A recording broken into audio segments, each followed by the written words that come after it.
കൊടിയത്തൂരിൽ വ്യക്തമായ ഭൂരിപക്ഷത്തോടെ പഞ്ചായത്ത് ഭരണം UDF വെൽഫെയർ സഖ്യത്തിന്. ആകെയുള്ള 19 വാർഡുകളിൽ 13 വാർഡുകൾ സഖ്യം കരസ്ഥമാക്കി.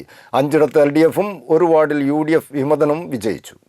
കൊടിയത്തൂർ ഗ്രാമപഞ്ചായത്ത് ഭരണം വ്യക്തമായ ഭൂരിപക്ഷത്തോടെയാണ് UDF വെൽഫെയർ പാർട്ടി സഖ്യം കരസ്ഥമാക്കിയത്. 19 വാർഡുകളുള്ള പഞ്ചായത്തിൽ 13 വാർഡുകളിലും സഖ്യം വിജയിച്ചു. തെരഞ്ഞെടുപ്പിൻ്റെ ആദ്യ ഫലങ്ങൾ പുറത്തു വന്നപ്പോൾ ഇരുമുന്നണികളും ഒപ്പത്തിനൊപ്പമായിരുന്നു. 10 വാർഡുകൾ എണ്ണിയപ്പോൾ ഇരുമുന്നണികൾക്കും 5 സീറ്റുകൾ വീതം ലഭിച്ചു. 11ാം വാർഡിൽ UDF വിമതരായി മത്സരിച്ച P. കുട്ടിയാസനും വിജയിച്ചതോടെ എല്ലാവരിലും ആകാംക്ഷ.